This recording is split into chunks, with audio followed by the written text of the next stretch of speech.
Se você planejou coisas em 2019 e não conseguiu fazer, se você se desiludiu com o que você tinha prometido e começou a fazer em 2019 e não conseguiu concluir, não conseguiu atingir o seu objetivo, esse vídeo então é para você. Eu vou te ajudar a você compreender por que isso aconteceu na sua vida, por que você não conseguiu atingir o objetivo e por que, geralmente, a maioria das pessoas erram quando fazem o planejamento do próximo ano.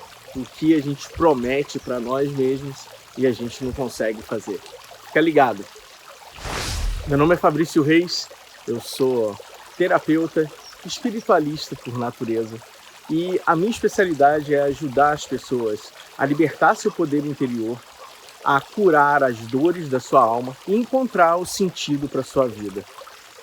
E eu há muito tempo, eu sempre faço algumas práticas entre Natal e Ano Novo que me ajudam muito a conquistar tudo que eu desejo, tudo que faz parte da minha missão de vida no ano seguinte.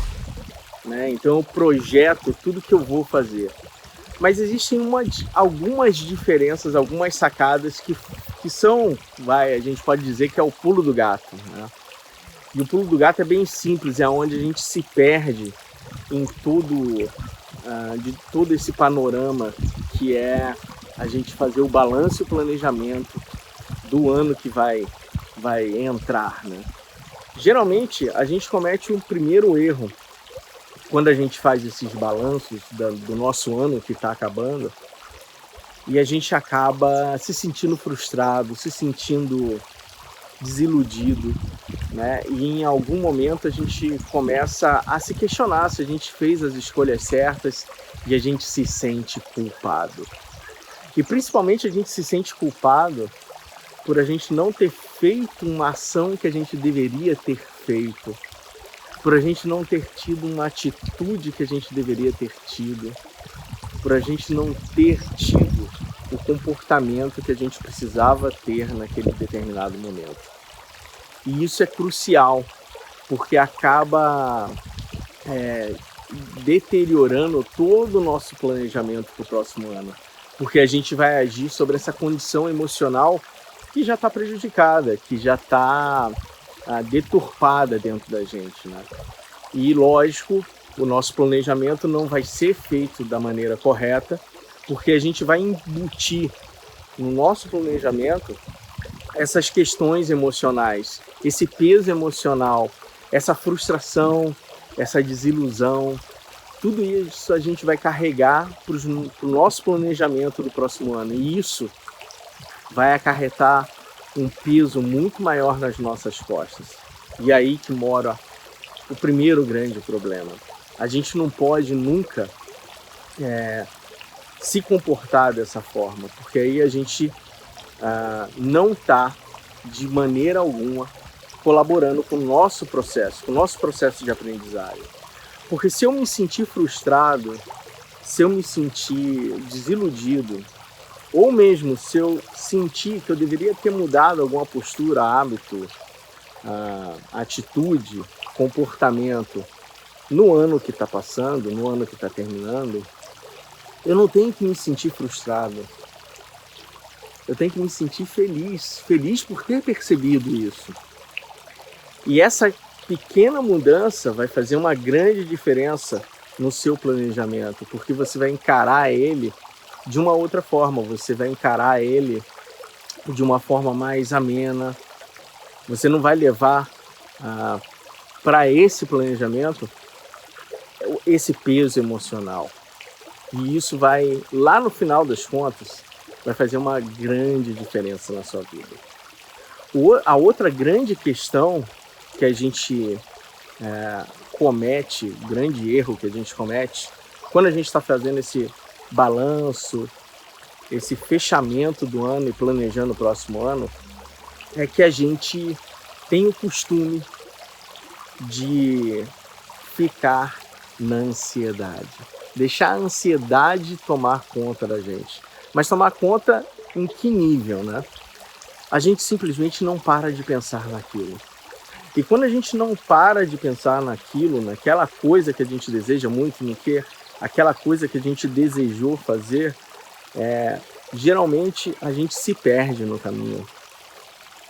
E aí a coisa começa a acontecer de uma forma errada, né? A gente começa a ficar muito ansioso e aí a gente começa a, dentro dessa ansiedade, não corresponder às expectativas que a gente está criando dentro dessa ansiedade, e as coisas começam a ficar cada vez mais difíceis, cada vez mais enroladas, cada vez mais arrastadas, e a gente vai procrastinando, vai entrando em processos de procrastinação, porque a gente tem a tendência de fazer determinada coisa somente quando ela está perfeita, quando ela está perfeita aos nossos olhos, não aos olhos dos outros. E aí a gente comete o segundo grande erro, que é entrar nesse planejamento, fazer esse planejamento para o próximo ano, só que vivenciando ele diariamente. E aí está errado, porque a gente vai gerar ansiedade. Eu lembro muito bem de um conto que tem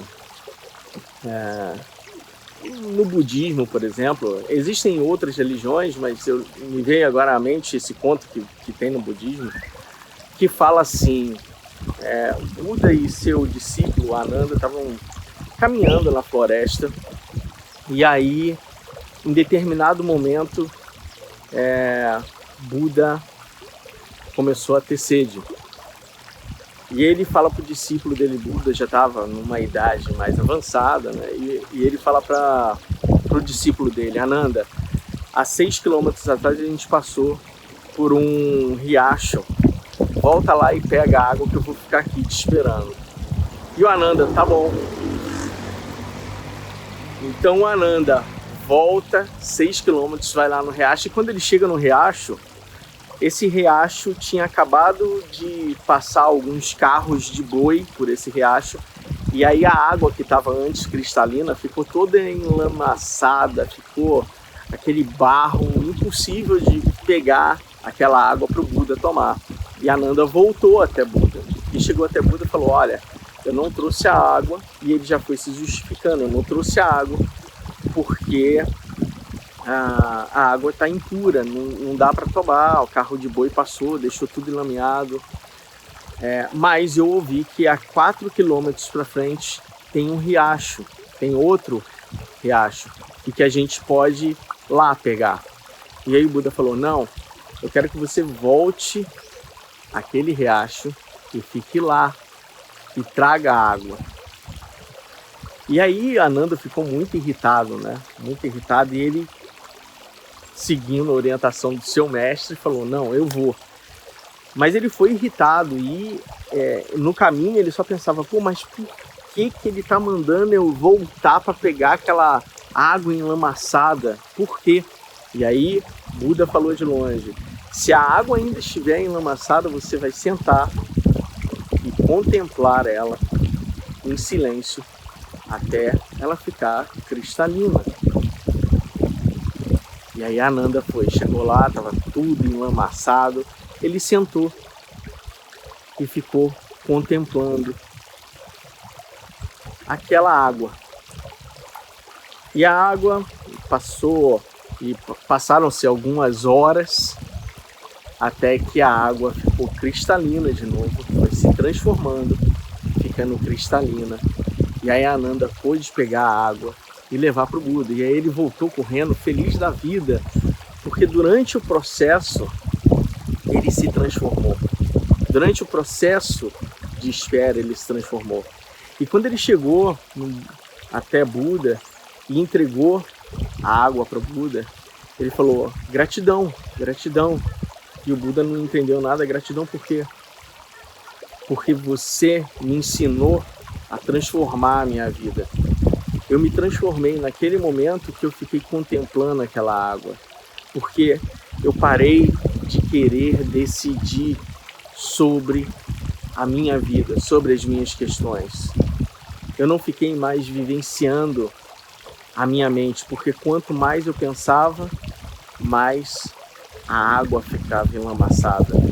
Eu compreendi que quanto mais eu persistia em fazer aquela coisa do meu jeito, mais a água ficava enlamaçada. E que eu precisava contemplar no silêncio, esperando o tempo da água estabelecer a sua própria essência novamente, que é seu estado cristalino. E quando eu fiz esse exercício, eu consegui encontrar a minha paz interior novamente. E eu preciso te agradecer, porque eu estava sentindo muita raiva e eu só percebi como a raiva estava estabelecendo em mim quando essa atitude de eu sentar e contemplar o riacho me levou a essa reflexão. Então eu queria agradecer.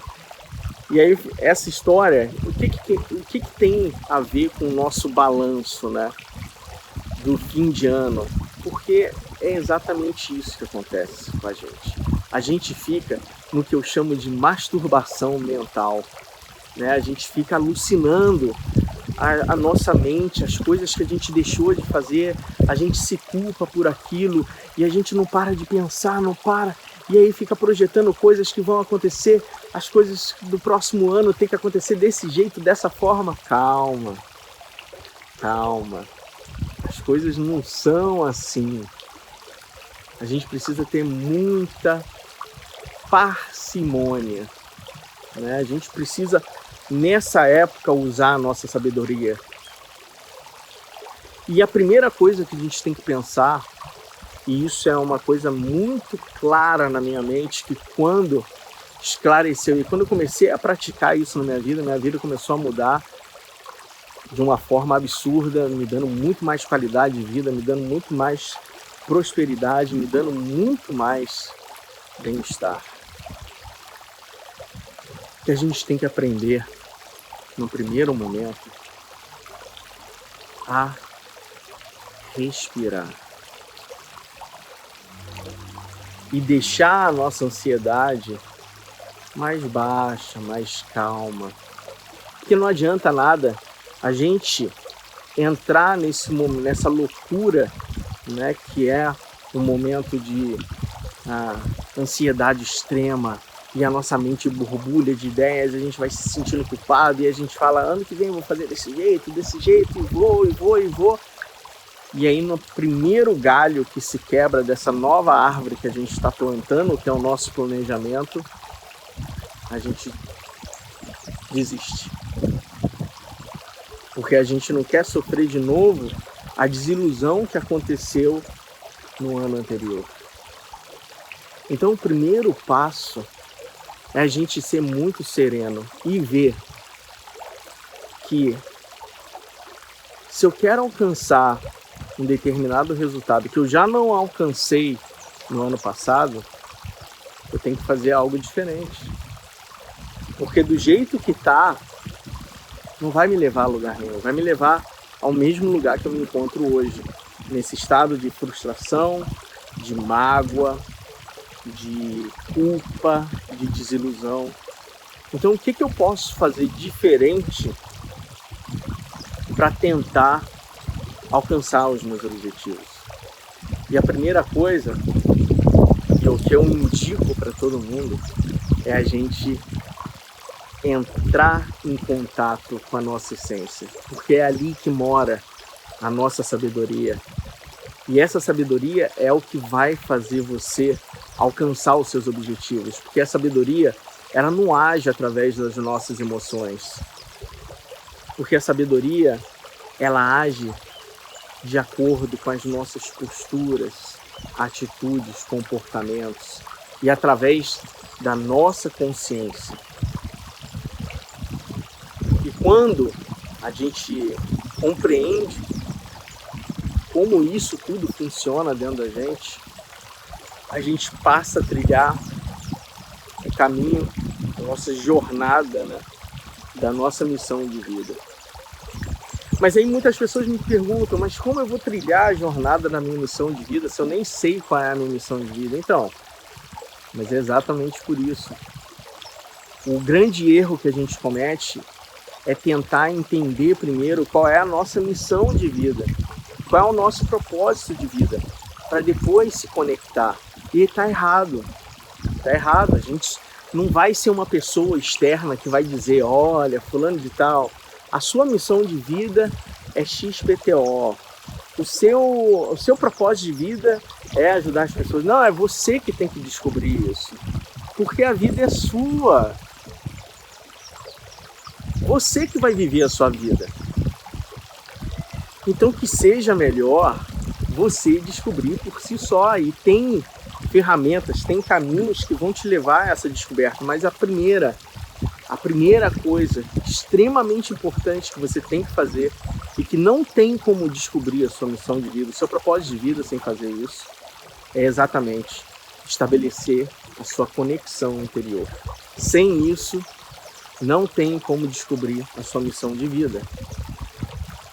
E uma coisa é a gente achar a nossa conexão interior.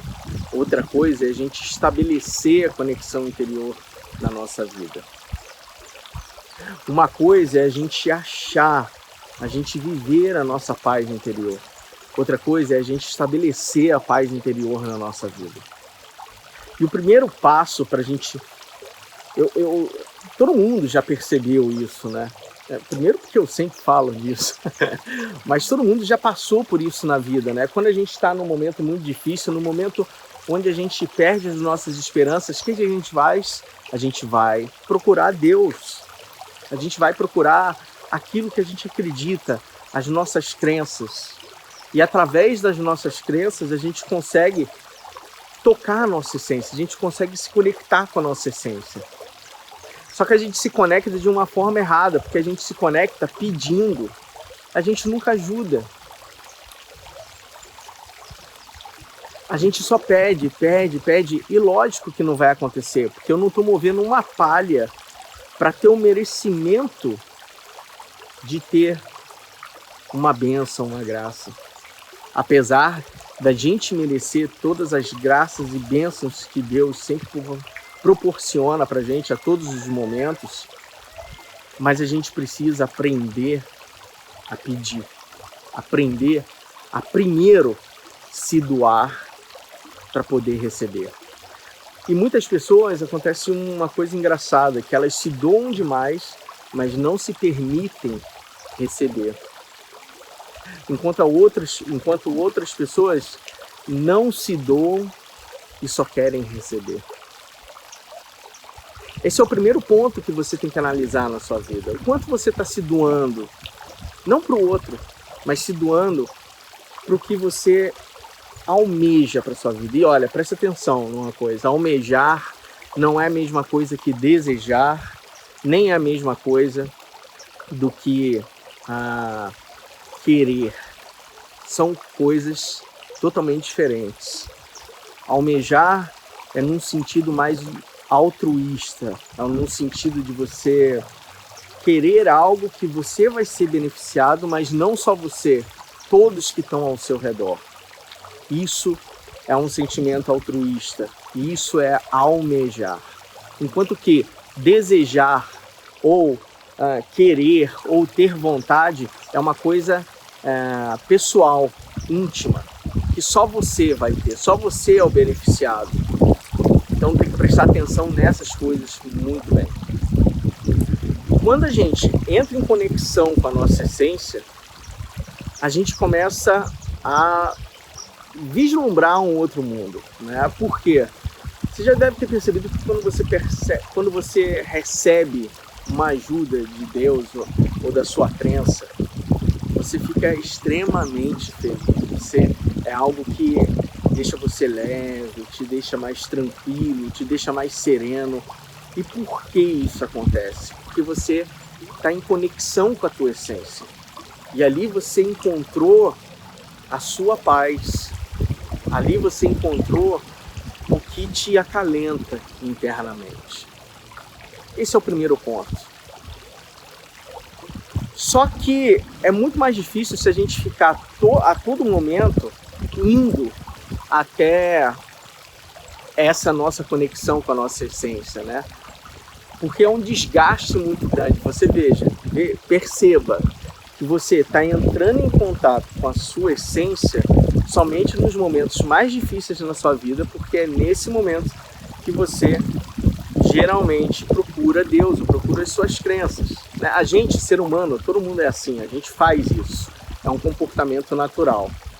E isso requer um desgaste energético, físico, emocional muito grande, porque a gente crê que só quando a gente está lá no final do poço, no fundo do poço, sem enxergar mais luz, saída, e aí a gente vai apelar para algo que a gente acha divino. Então, a questão toda é como eu posso estabelecer essa conexão com a minha essência, essa conexão interior, de uma forma diária, sem eu ter que mergulhar nas profundezas dos meus sofrimentos, das minhas dores. E é muito simples.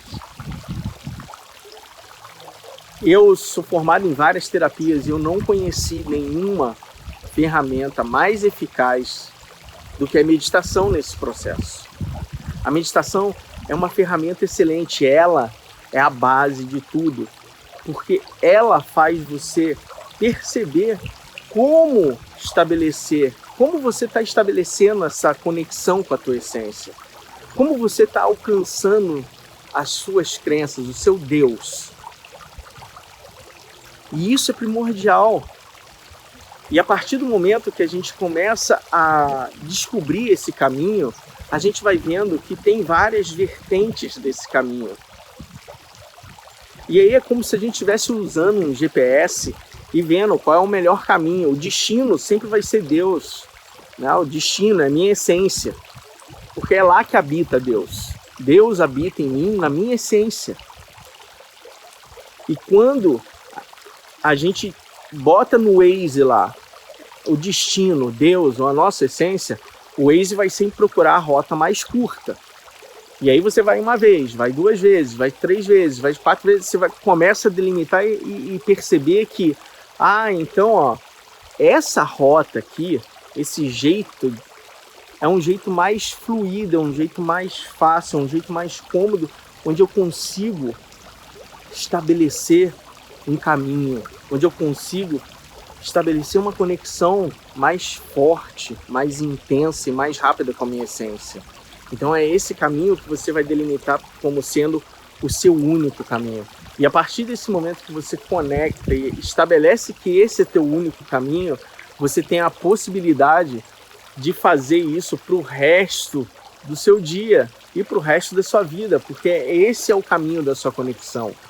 E aí finalmente você consegue estabelecer essa conexão interior na sua vida. E aí você vai começar a partir para outras coisas, que dentro desse processo de conexão da sua essência, você começa a sentir, a vivenciar a sua paz interior. E aí aos poucos você vai expandindo a sua paz interior e vai deixando ela mais longa durante o dia, aproveitando o seu dia de uma melhor forma. E aí vai estabelecendo a paz interior na sua vida, que é uma sensação absurda, absolutamente iluminada, que tem muito, muito a contribuir no nosso desenvolvimento como ser humano, desenvolvimento espiritual, desenvolvimento pessoal, emocional e mental. Então, quando a gente começa a compreender essas coisas, tudo fica mais fácil. E aí a probabilidade de tudo que a gente refletiu durante o ano que passou e que a gente vai começar a planejar para o próximo ano fica muito mais fácil. Porque eu não estou levando o contexto emocional junto comigo, já que eu estabeleci a minha conexão, já que eu estou vivenciando a minha paz interior.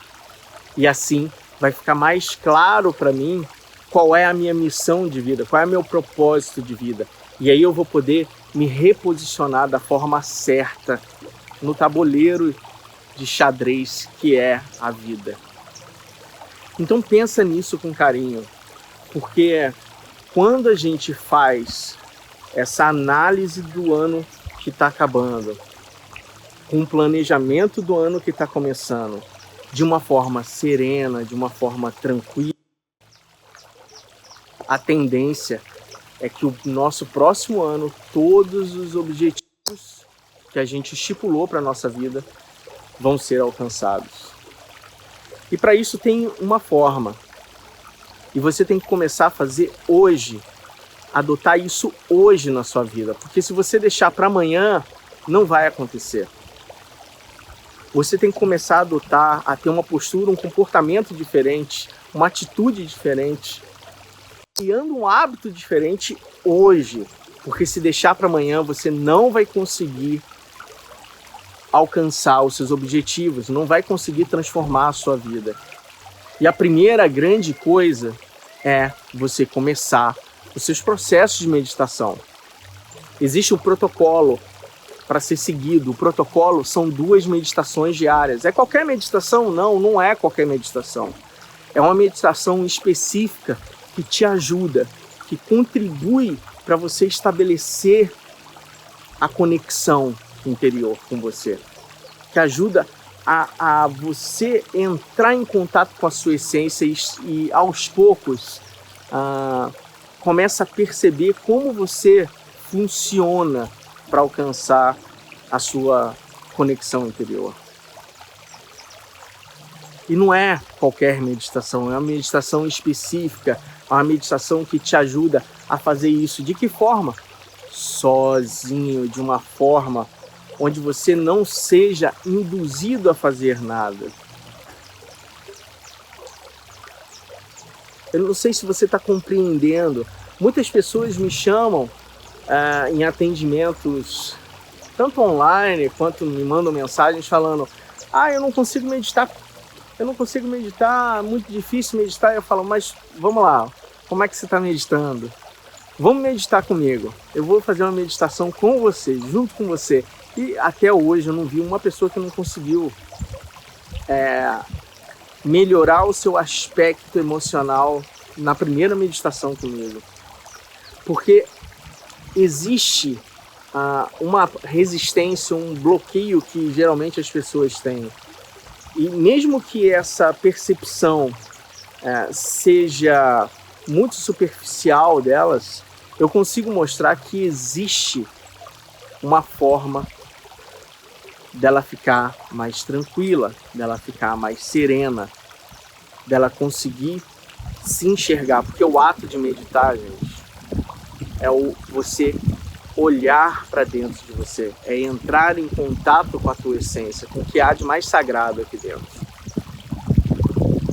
E eu queria deixar uma dica de uma coisa que eu sempre faço para estipular o meu próximo planejamento. Eu sempre pego um papel e eu coloco ali nesse papel 8 coisas.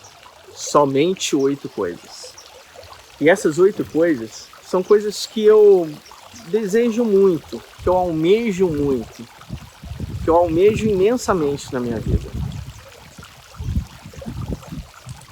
Só que essas coisas, você vai perceber que ela sozinha, ela é muito abrangente e a gente tem que aprender a ser específico. Vou dar um exemplo. Às vezes a gente está com uma vontade imensa de ter um carro. Né? E a gente, o meu sonho é querer adquirir um carro, comprar um carro. E aí a gente coloca lá como um desses 8, essas 8 coisas que a gente vai escrever no papel, a gente coloca isso. E às vezes a gente não percebe que existem vários passos a serem feitos antes de você comprar o carro. Né? E que algumas pessoas não percebem isso, principalmente quando a gente é mais jovem, por exemplo. A gente não percebe, a gente quer ter o carro, mas às vezes a gente nem tem a carteira de habilitação. A gente quer ter o carro, mas a gente nem está empregado. A gente quer ter um carro, mas às vezes a gente não tem nem condições financeiras para manter esse carro, para botar combustível nele, para pagar a manutenção, pagar um seguro. E esses pormenores é que fazem esse desejo de querer o carro não ser concluído, porque a gente não faz os passos anteriores. E aí a gente culpa que a técnica não dá certo. E não, essa técnica do papel, que eu chamo de técnica do papel, né? Grande nome que eu dei. Mas ela ajuda a gente a focar a nossa mente, a nossa energia e o nosso sentimento num único caminho, no caminho de realizar esse objetivo, essa coisa que a gente almeja tanto. E a gente não precisa ficar vendo toda hora. A gente vai ver esse papel, depois que a gente escrever essas 8 coisas, a gente vai ver esse papel uma vez por mês. Uma vez por mês a gente vai sentar, vai ler esse papel e vai fazer uma meditação. Uma meditação para a gente canalizar a nossa energia em busca disso e enxergar os pontos cegos que estão acontecendo para a gente conseguir superar eles e alcançar, realizar esses objetivos que a gente colocou nesse papel. E eu vou te ajudar com isso. Eu vou te ajudar. Então, preste atenção, muita atenção no que você está fazendo. Preste atenção de como você vai fazer esse planejamento para o ano que vem. Porque é essencial você começar a transformar a sua vida a partir de hoje. Porque amanhã já está logo aí. Pensa nisso com carinho. Eu tenho certeza que se você fizer do jeito que eu estou falando para você fazer, começar a fazer seus processos meditativos hoje, a tua vida vai mudar muito. E lá no meu canal do YouTube, eu vou deixar para você, já tem lá uma meditação que se chama Vida Leve. Essa meditação te ajuda muito a fazer essa conexão interior. Se você fizer ela todos os dias, 2 vezes ao dia, logo quando você acorda, no período da manhã e uma no período da noite, antes de você dormir, eu tenho certeza que você vai começar a trilhar esse caminho de estabelecer a tua conexão interior, achar ela. E a partir daí, as coisas vão começar a desenrolar na sua vida, vão começar a fluir melhor e os seus desejos que você colocou nesse papel vão começar a ficar mais claros para você de como você pode alcançar eles. Pensa nisso. Um excelente dia, um excelente final de ano para você. Até mais. Tchau, tchau.